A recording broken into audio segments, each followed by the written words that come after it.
Timings है उनको as it is रखा गया है अभी। वो सुबह 7 से दोपहर के 2 बजे तक ही खुलेंगी। उसमें कोई भी बदलाव अभी इस हफ्ते नहीं किया जा रहा है। स्थिति को देखते हुए अगर ज़रूरत होगी तो अगले हफ्ते हम इस पे विचार करेंगे कि क्या करना है। इसके अलावा आपको पता है कि बहुत सारे ऑफिसेस खुल गए हैं और बहुत सारे हमारे इंस्टीट्यूशंस रनिंग, चाहे हेल्थ के इंस्टीट्यूशंस हों या प्राइवेट इंस्टीट्यूशंस हों। और ऐसी स्थिति में ऐसा हो सकता है कि वहाँ पे बहुत सारे लोग हों जो आईएलआई सिम्टम के साथ आएँ। ऐसी स्थिति में क्या करना होगा उसको लेकर आज का जो हमारा कर्फ्यू ऑर्डर हमने निकाला है उसमें इसको बड़ा विस्तृत तरीके से बताया गया है और गवर्नमेंट ऑफ इंडिया की जो गाइडलाइन है उसके हिसाब से हमारे जो ऑफिस हैं रन होंगे। इसमें अगर मान लीजिए कि कोई भी ऑफिस में कोई फ्लू लाइक सिम्टम के साथ आता है तो उसको तुरंत आइसोलेट करना होगा और उस निर्धारित पीरियड के लिए तुरंत उस इंसान के बारे में जानकारी हमारे हेल्थ डिपार्टमेंट को देनी होगी ताकि उसको हम ले जाकर उसको हम टेस्ट करा सकें और उसके तुरंत जाने के बाद वहाँ पर डिकंटेमिनेट किया जाएगा उस प्लेस को और ऑफिस को रन किया जाएगा।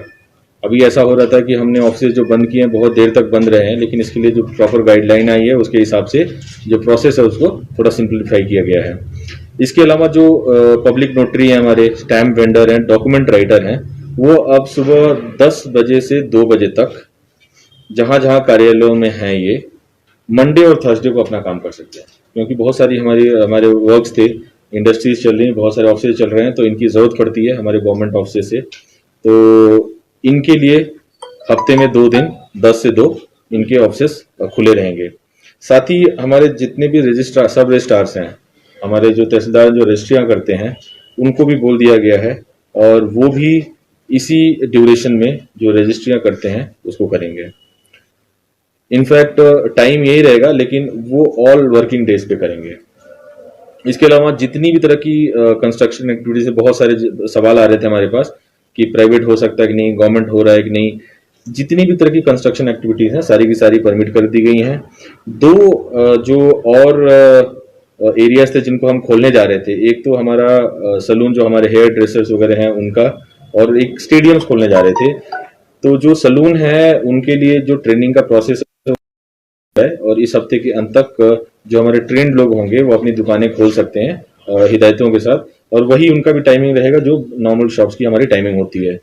स्टेडियम्स को लेकर अभी गवर्नमेंट ऑफ हिमाचल प्रदेश द्वारा कुछ दिशा निर्देश और एसओपीज आनी है, उसके बाद हम हमारे जो गवर्नमेंट के जो स्टेडियम्स हैं उनको हम सुबह खोलने के लिए प्रावधान कर देंगे।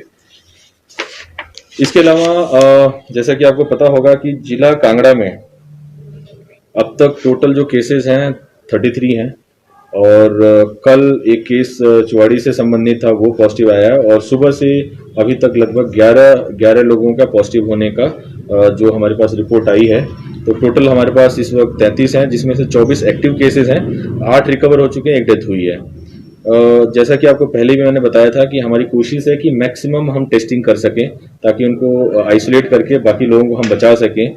इसलिए हमने जो नंबर ऑफ सैंपल्स हैं रोज लेने का जो हमारा सिलसिला था लगभग 150-200 के आसपास था, उसको बढ़ा के अब हम लोग लगभग 400 कर दिया है। तो काफ़ी सैंपल्स हम ले रहे हैं, लगभग 3245 सैंपल्स आज तक हम ले चुके हैं और लगभग सबके रिजल्ट आ चुके हैं। लेकिन अभी टांडा में 45 और आईएचबीटी में 121, 146 का अवेटेड है। हमारे पास 10 फ्लू क्लिनिक्स पहले हम चला दिए थे और 10 फ्लू क्लिनिक्स अब से चलने शुरू हो जाएंगे, जिसकी लिस्ट मैंने पहले भी आप लोगों के साथ शेयर कर ली थी। आपके माध्यम से मैं दोबारा लोगों तक यही बात पहुंचाना चाहता हूं कि जिनको भी फ्लू लाइक सिम्टम हो, काइंडली आप फ्लू क्लिनिक्स में ही जाएं और किसी जगह ना जाएं। उसकी लिस्ट आप लोगों से पहले भी शेयर हुई है और आपको दोबारा एक लिस्ट दे दी जाएगी। अब तक हमारे पास टोटल जो अराइवल है 53,000 का है। इसमें से 52,000 लोग अभी होम क्वारंटीन में हैं और 1,000 लोग जो है हमारे इंस्टीट्यूशनल क्वारंटीन में हैं। अब तक 6 ट्रेनें हमारे पास आ चुकी हैं, ट्रेनों से लोग आए हैं। एक बैंगलोर से ट्रेन आई थी, 157 आए हैं, उनको इंस्टीट्यूशनल क्वारंटीन किया गया था, सारे नेगेटिव थे, सबको घर भेज दिया गया है होम क्वारंटीन के लिए। 15 तारीख को एक नागपुर से उधमपुर ट्रेन जा रही थी, उसमें से 24 लोग आए हैं, ये भी इंस्टीट्यूशनली क्वारंटीन किए गए थे, इनके भी टेस्ट हो गए हैं, ये भी नेगेटिव थे, ये भी घर चले गए हैं। गोवा से ऊना में 321 लोग आए थे, ये होम क्वारंटीन में है। मुंबई से जो ऊना 18 तारीख को ट्रेन आई थी उसमें 248 लोग आए थे, जो इस वक्त परौर में है। और चेन्नई से पठानकोट के लिए एक ट्रेन आई थी 18 तारीख को, उसमें 64 लोग आए थे, वो भी इस वक्त इंस्टीट्यूशनल क्वारंटीन ज्वालाजी में है। और पुणे से ऊना को 19 तारीख को भी एक ट्रेन आई थी, इसमें 212 लोग आए थे, वो भी परौर में इंस्टीट्यूशनल क्वारंटीन में है। और आज एक ट्रेन आने वाली है बोलाराम तेलंगाना से पठानकोट के लिए, उसमें 28 लोग आ रहे हैं। तो आज जितने भी पॉजिटिव केसेस हमारे सुबह से आए हैं, टोटल 11 केसेस आए हैं, ये वो लोग हैं जो इस वक्त परौर में हैं और डायरेक्ट ये ट्रेन से उतरने के बाद परौर गए हैं। ये हमारे कांगड़ा में किसी भी घर तक नहीं पहुंचे हैं और समाज में जो ये हमारे कांगड़ा में जो संक्रमण फैलने का खतरा है उस स्तर पे नहीं गया है जिस स्तर पे जो पैनिक सिचुएशन हल्की फुल्की क्रिएट हुई है। तो सारे के सारे ये लोग हमारे पास हैं और आइसोलेटेड हैं और इन सब के जो बाकी लोग बचे हुए हैं इनका टेस्ट आज चल रहा है। एक 146 सैंपल्स और लगे हुए हैं, शाम तक देखते हैं कि किस प्रकार की स्थिति होती है। तो साथ ही साथ मैं ये भी बताना चाहता हूं कि लगभग 35,000 लोगों ने अपना जो होम क्वारंटीन का 20 से 24 दिन का पीरियड था वो कंप्लीट कर चुके हैं। सो जो बड़ा खतरा था, जो लोग बाहर से आए थे, वो काफी टल चुका है। लेकिन अब जो लोग आ रहे हैं, खास करके रेड जोन से आ रहे हैं, उनको हम प्रॉपरली इंस्टीट्यूशनली क्वारंटीन कर रहे हैं समाज में जाने से पहले। सो अब जो खतरा है काफी कंट्रोल्ड तरीके से हम उससे निपटने का प्रयास कर रहे हैं। एक जरूर हम आने वाले समय में शुरुआत करने जा रहे हैं। यद्यपि हमारा कोविड केयर सेंटर आपका बैजनाथ में फंक्शनल है, डाड़ का फंक्शनल हो जाएगा 1-2 दिन में, जैसे ही हमारे पास पेशेंट्स बढ़ते हैं। और जो हमारा फतेहपुर है, फतेहपुर को भी हम फंक्शनल करने वाले हैं। लेकिन इसके अलावा जो गवर्नमेंट ऑफ इंडिया की गाइडलाइन आई है हमारे पास, उसको मद्देनजर रखते हुए हमने ये डिसाइड किया है कि जिनके घर बहुत बड़े हैं या जिनके पास आइसोलेट करने के लिए पेशेंट को फैसिलिटी है, सेपरेट टॉयलेट है, तो आने वाले समय में जो हमारे माइल्ड पेशेंट्स होंगे, जिनको इमीडिएट मेडिकल केयर की जरूरत नहीं होगी, ऐसे पेशेंट्स को हम उनके घरों में ही अब रखने जा रहे हैं। इससे 2 चीजें होंगी, एक तो जो अननेसेसरी का बर्डन है जो हमारे गवर्नमेंट के इंफ्रास्ट्रक्चर वो भी कम होगा, और दूसरा ये भी एक मैसेज लोगों के बीच जाना चाहिए कि ये जो वायरस है कंटेजियस है, बहुत कंटेजियस है, लेकिन उस प्रकार से डेंजरस नहीं है जिस प्रकार से पैनिक पूरे सोसाइटी में फैल गया है। साथ ही आपको पता होगा कि जो सोशल स्टिग्मा अटैच हो रहा है इसके साथ, उससे लड़ने के लिए भी हमारा जो जिला प्रशासन है पूरी तरह से प्रयासरत है। और कल भी हमारे पास 2 पेशेंट थे जो रिकवर होकर अपने घर गए थे। उनके घर मैं और एसपी साहब और सीएमओ साहब गए थे। हमारी कोशिश है एक संदेश देने के लिए कि पेशेंट्स आएंगे, कोरोना रहेगा, कोरोना के साथ हमें जीना होगा, लेकिन जो हमारे बीमार लोग हैं उनके साथ किस प्रकार का व्यवहार करना है वो बड़ा जरूरी है कि समाज हमारा उसमें आगे आए। तो ये तो मेरे तरफ से था। अगर आपकी तरफ से कोई प्रश्न है। सवाल जो ये आपने ब्यूटी पार्लर्स की ट्रेनिंग की बात करी है, इसके लिए क्या अलग ट्रेनिंग्स कराई जाएंगी या? बिल्कुल, इसमें लेबर ऑफिसर है उनको बोला गया एक लिस्ट बनाने के लिए ब्लॉक वाइज, और हमारे जो बीएमओज हैं बेसिक, जैसे कि ग्लव्स लगाना, एक फेस शील्ड लगाना और जो एप्रॉन लगाना है, कितना कैसे क्लोज आना, कॉन्टैक्ट आना, ज्यादा नहीं, आधे से 1 घंटे की एक बेसिक ट्रेनिंग लोगों को दी जा रही है और वो कल से शुरू हो रही है। और हमारी कोशिश है कि संडे या मंडे तक लोग अपना काम शुरू कर सकें। ये बीएमओज अपने अपने स्तर पे करा रहे हैं, तो उसके लिए जो प्लेस है वो बीएमओ। बाहर से जो लोग आए हैं, इनके जो गांव है या इनकी पंचायतें हैं, क्या इनको भी सील किया जाएगा जैसे दूसरे की तरह? क्योंकि ये तो नहीं, बिल्कुल, इसीलिए मैं बोल रहा हूँ कि अब जो स्थिति है बहुत बेहतर है उस हिसाब से कि जो भी हमारे पास पॉजिटिव आ रहे हैं ऑलरेडी वो इंस्टीट्यूशनली क्वारंटीन है, तो पंचायतों को और पूरे कांगड़ा को कोई खतरा नहीं है। ये मैं बार बार इसी बात पे स्ट्रेस कर रहा हूँ। जो भी अब मेरा कोई रेड जोन से व्यक्ति आने वाला है कांगड़ा में, वो इंस्टीट्यूशनली क्वारंटीन हो रहा है और जब तक वो नेगेटिव टेस्ट नहीं होता तब तक वो घर नहीं जा सकता है। सो अब ऐसी कोई स्थिति नहीं होगी जहां हमें हो सकता है कि जो हमारे ऑलरेडी होम क्वारंटीन में लोग गए हुए हैं, जो ऑरेंज जोन या ग्रीन जोन से आए हैं, अगर वो सिम्टोमेटिक होते हैं और वो पॉजिटिव निकलते हैं तो हमको कंटेनमेंट जोन बनाने की जरूरत होगी। लेकिन फिलहाल अब वो स्थिति हम नहीं चाहते हैं कि जिला कांगड़ा में हो, ताकि बाकी चीजें सुचारू रूप से चले और जो सस्पेक्ट हैं जो बाहर से आ रहे हैं उनको हम पहले ही पकड़कर पहले ही उनको टेस्ट कर सकें। सर, जमानाबाद के लोगों का कहना है कि वहाँ व्यक्ति जो पॉजिटिव था वो नेगेटिव होकर आ गया है, लेकिन उसके बाद उनको जो है वहाँ सील किया हुआ है उस तमाम एरिया को आने जाने में। उसमें बहुत क्लियर है, गवर्नमेंट की कुछ गाइडलाइंस हैं, उसमें कुछ नंबर ऑफ डेज का निर्धारित किया गया है कि कितने दिनों तक ये रहेगा। और साथ ही साथ एक मेडिकल टीम है जो एक्टिव केस फाइंडिंग करती है उन इलाकों में। जब तक वो एक्टिव केस फाइंडिंग हमारा क्लोज नहीं हो जाता है तब तक उस एरिया को हम सील ही रखते हैं। तो जहां जहां हमारे एरियाज एक्टिव केस फाइंडिंग पूरी हो जा रही है, पेशेंट्स रिकवर होकर चले जा रहे हैं, उनको हम वापस कंटेनमेंट जोन से हटा दे रहे हैं। और आपको मैं बताना चाहता हूं कि हमारे जिला की जो वेबसाइट है उस पर इसके बारे में जो पूरा इन्फॉर्मेशन है day to day minute to minute हम शेयर कर रहे हैं। दफ्तर सभी खुले रहेंगे? और दफ्तर लगभग जो पहले से आदेश आया था कि 30% अपने स्टाफ के साथ फंक्शनल रहेंगे उतना ही है। इसके आगे अगर फुल्ली फंक्शनल करना है, 50% के साथ फंक्शनल करना है, ये हो सकता है कि इस लॉकडाउन के बाद जो लॉकडाउन 4.0 है उसके बाद इसको निर्धारित किया जाएगा।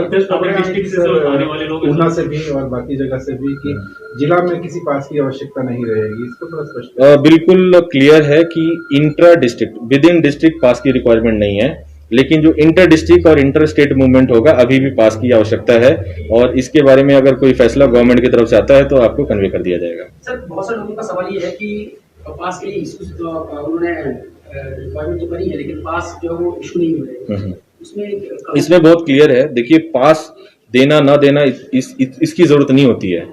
कोई भी अगर कांगड़ा का वो कांगड़ा आएगा, कोई बाहर जाना तो बाहर जाएगा।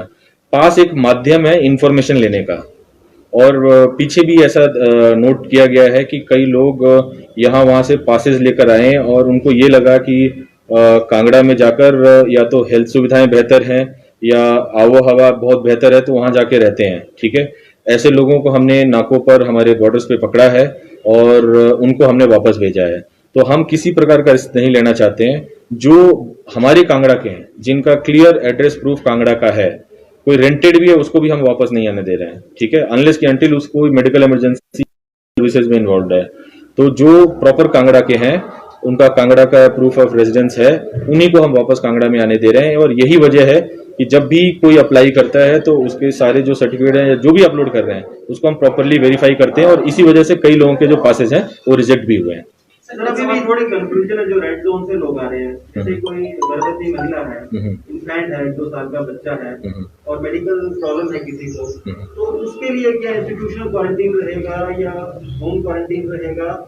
और मान लिया कि उनको अगर होम क्वारंटीन करते हैं, क्योंकि उनको कोई टैक्सी लेके आएगी, बाहर के राज्य से लेके आएगी, यहाँ से कोई टैक्सी जाएगी, तो क्या उस टैक्सी चालक को भी होम क्वारंटीन होगी? थोड़ा मैं एक चूंकि बहुत दिनों के बाद आज प्रेस ब्रीफिंग हो रही है, मैं एकदम क्लियर करना चाहता हूँ, चाहे प्रेग्नेंट लेडीज हों, बच्चे हों, सीवियर पेशेंट्स हों जिनको मेडिकल केयर की ज़रूरत होती है, या फिर हमारे सीनियर सिटीजन्स हों, और या फिर हमारे एसेंशियल सर्विसेज में इन्वॉल्व हों, टैक्सी ड्राइवर्स हों, या फिर हमारे जो डेथ केसेस में लोग आ रहे हैं वो हों, या फिर कई लोगों को हरिद्वार अस्थि विसर्जन करने के लिए भी हमने परमिशन दी वो लोग हों, ये जो कैटेगरी है टोटली एग्जेम्प्टेड है और इनको हम सीधा घर भेज रहे हैं।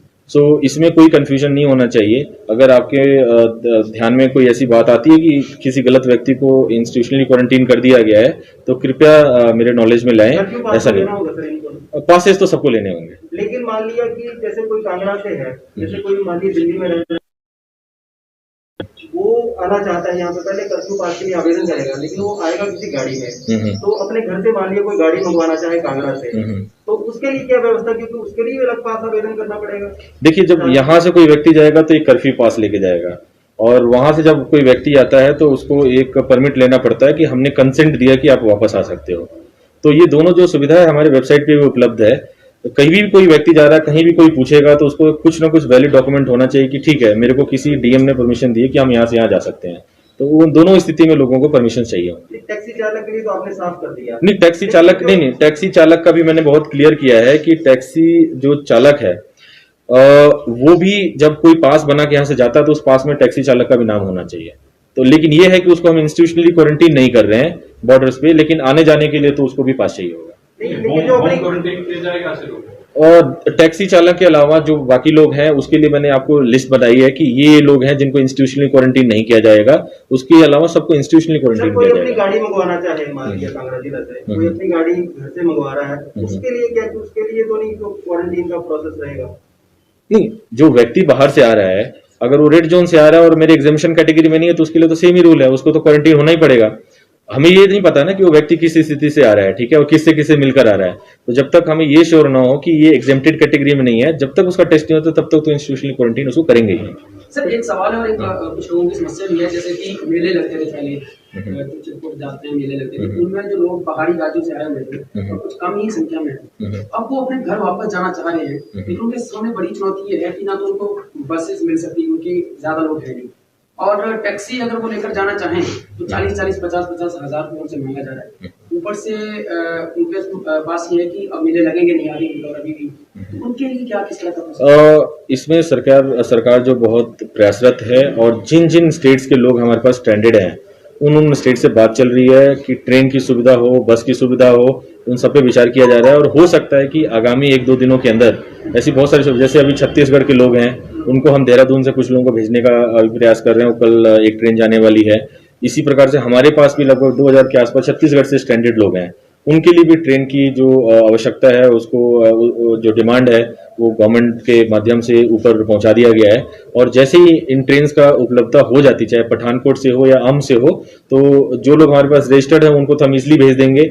लाइकवाइज मैंने सारे एसडीएम्स को बोला हुआ है कि ऐसे लोगों की लिस्ट एसडीएम ऑफिस में हो, ताकि जैसे ही हमारे पास कोई साधन होता है तो उनको हम उनके घर तक भेज सकें। एक सर, हम लोगों की सभी की पर्सनली समस्या है कि जैसे ही डिपार्टमेंट की ओर से जानकारी मिलती है कि इतने लोग जो है वो एक्टिव हुए हैं, उनमें जिस तरह से कि पर्टिकुलर तहसील का अगर नाम रहे तो उससे दिक्कत नहीं होगी, क्योंकि बहुत जगह जो है वो डबल है, उसमें बहुत दिक्कत आ रही है और हम लोग गलत मैसेज जो है वो स्प्रेड कर रहे हैं। तो इससे हम इसीलिए मैं आप लोगों से अपील करता हूं कि जब भी कोई केस आता है तो 5 से 10 मिनट हमें भी दें, ताकि हम उसको ट्रेस करके प्रॉपर उसका जो नाम है, प्रॉपर एड्रेस, अभी आपने देखा होगा पिछले 4-5 दिनों से हमने प्रयास किया है कि हम मैक्सिमम डिटेल आपको दे दें, लेकिन जब अचानक से फोन कॉल शुरू हो जाते हैं, जैसे ही हमको न्यूज मिलती है, तो हमें भी इतना टाइम नहीं मिल पाता है कि हम उसको इन्फॉर्मेशन को प्रॉपर बनाकर आपके तक पहुंचा सकें। तो मेरी आप सबसे अपील है कि 5-10 मिनट का टाइम हमें भी मिलना चाहिए, कि जैसे ही लैब से रिपोर्ट आती है 5-10 मिनट मिले तो हम बकायदा उस इन्फॉर्मेशन को बना के आपको दे देंगे, ताकि आपको भी कंफ्यूजन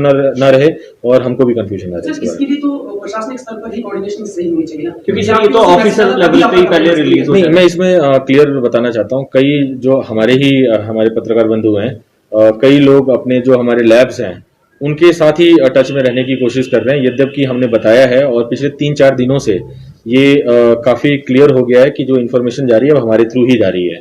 अब उसको जो फाइन ट्यून करने की बात है कि इन्फॉर्मेशन अब हमारे पास है, आपके पास नहीं है, लेकिन वो 5 या 10 मिनट जो डिले है जिसमें हम इन्फॉर्मेशन को प्रोसेस करके एक बेहतर इन्फॉर्मेशन बना के आपको दे सकें, ताकि फर्दर अगर आप कन्वे करते हैं तो उसमें कोई त्रुटि ना हो, तो उसके लिए आप प्रयासरत हैं। और मेरे ख्याल से आने वाले वक्त में इस तरह की परेशानी आपको नहीं देखने को मिलेगी।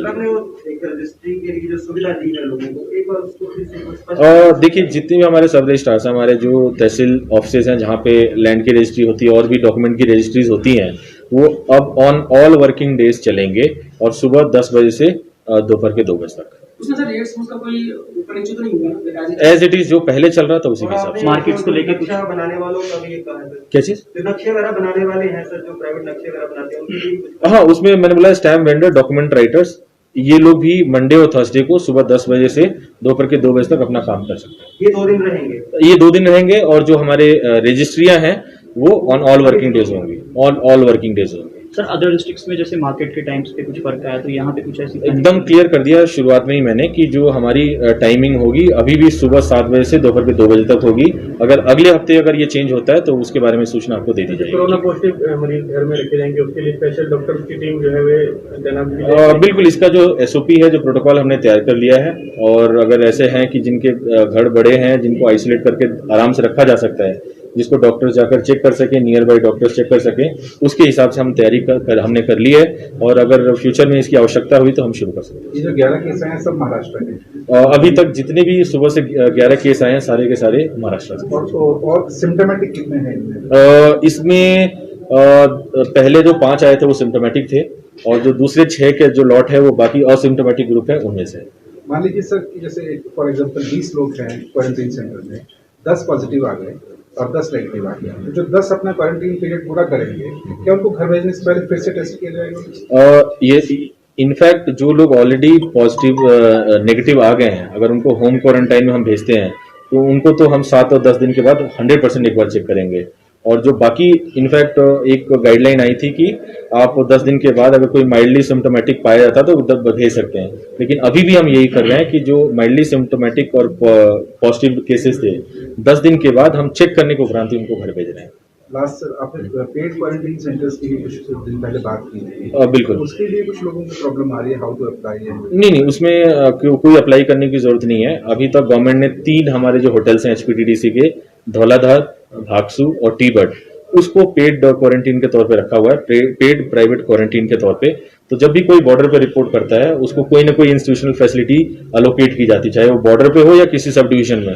वहां के वो एसडीएम से बात कर सकते हैं कि ठीक है मेरे को फलना जो हमारा प्राइवेट क्वारंटीन सेंटर है पेड, वहां पे भेजा जाए, तो ये उनको फैसिलिटी दे दी जाएगी। अब तक हमारे पास जितने रूम्स हैं, हमारे पास लगभग 70 रूम्स हैं पेड, उसमें से सिर्फ 7 रूम्स हैं जो अभी तक यूटिलाइज हुए हैं पिछले 4 दिनों में। लेकिन सर बॉर्डर पर उन्होंने रिक्वेस्ट की, उनको प्रोड भेज दिया गया, प्रोड से वो स्टिल दे वांट टू। नहीं, पहले तो जो क्वारंटीन फैसिलिटी वहां पे जाएंगे और वहां के जो लोकल एसडीएम होंगे वो इंतजाम करेंगे। फॉर एग्जांपल जो यहाँ के एसडीएम है वो इंश्योर करेंगे कि क्योंकि उसके लिए हमें डॉक्टर्स की टीम भी लगानी पड़ती है और हमें ध्यान रखना पड़ता है कि कोई बंदा जो वहां पे प्राइवेट क्वारंटीन है वो बाहर ना जाए। तो जो लोकल एसडीएम है उनके संज्ञान में होना चाहिए, उसके उपरांत हो सकता है। सर धर्मशाला के हॉस्पिटल को लेकर कुछ संशय है लोगों में, उनको कैसे किया गया है या देखिए बहुत क्लियर है कि जो वायरस से पीड़ित है वो हमारे लिए एक पेशेंट है और उसका जो इलाज है वो हॉस्पिटल में होना चाहिए।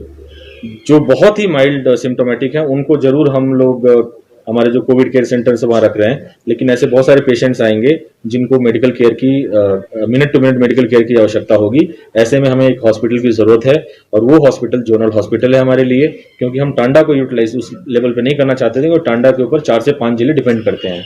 तो जोनल हॉस्पिटल हमारा डिस्ट्रिक्ट कोविड हॉस्पिटल है, लेकिन साथ ही साथ जो सेपरेट ब्लॉक आईपीडी का है उसको हम इस्तेमाल कर रहे हैं। जो बाकी ब्लॉक्स हैं, चाहे डायलिसिस का ब्लॉक हो, ओपीडी का ब्लॉक हो, उसको फिजिकली हमने सेपरेट कर दिया है और ओपीडी और डायलिसिस ये सुचारू रूप से चल भी रहे हैं। परसों तक का मेरे पास जो फिगर था लगभग 500 ओपीडीज हुई थी और 100 के आसपास डायलिसिस हुआ था, तो वो सुचारू रूप से चल रहा है। इसके अलावा आने वाले वक्त में अगर कोई बदलाव होगा तो आपको बता दिया जाएगा। सैलून वाले जो है उनको दिक्कत आ रही है क्योंकि उनके पास इन्फॉर्मेशन नहीं कहाँ अप्लाई करना है या कहाँ उनको रजिस्टर करना है। लेबर ऑफिसर को कांटेक्ट करें। वैसे तो मैक्सिमम हमको पता रहता है कहाँ कहाँ है, अगर कोई छूट जाता है तो लेबर ऑफिसर को। इसमें सर सिलेक्टेड होंगे सैलून या सभी को? सब लोग जो लोग काम करना चाहते हैं उन सबको हम छोटा मोटा ट्रेनिंग देंगे ताकि वो अपना जो एहतियात रखने की जरूरत है उतना रख के अपना काम शुरू सर जो अप्लाई कर रहे हैं ड्राइवर उसमें लिखा जा रहा है कि क्वारंटाइन के लिए उनको रखा जाएगा, क्योंकि उसमें जैसे जो है ड्राइवर देखिए वो एक ऑटोमेटेड मैसेज है, वो हम सबके लिए कर रहे हैं। हमको ये नहीं पता कि कौन ड्राइवर और कौन पैसेंजर है, लेकिन हमने बहुत अलग अलग ब्रीफिंग्स में सोशल मीडिया के माध्यम से, एसडीएम्स के माध्यम से हमने क्लियर कर दिया है कि टैक्सी ड्राइवर्स को हम क्वारंटीन नहीं कर रहे हैं और जिन लोगों का नंबर ऑफ ट्रिप्स जो है 5 से ज्यादा बढ़ जा रहे हैं उनको हम रैंडमली टेस्ट करेंगे। बस इतना ही बोले। बहुत बहुत धन्यवाद। और जितने हमारे खुलने थे खुल गए। आज की नोटिफिकेशन में हमने ऐसा कुछ भी नया प्रावधान नहीं रखा है। सर मंदिर कब से खुलेंगे? मंदिरों को लेकर 31 मई तक तो कोई भी डिसीजन नहीं है। अगर उसके बाद कोई डिसीजन होता है तो बता दिया जाएगा। बहुत बहुत धन्यवाद।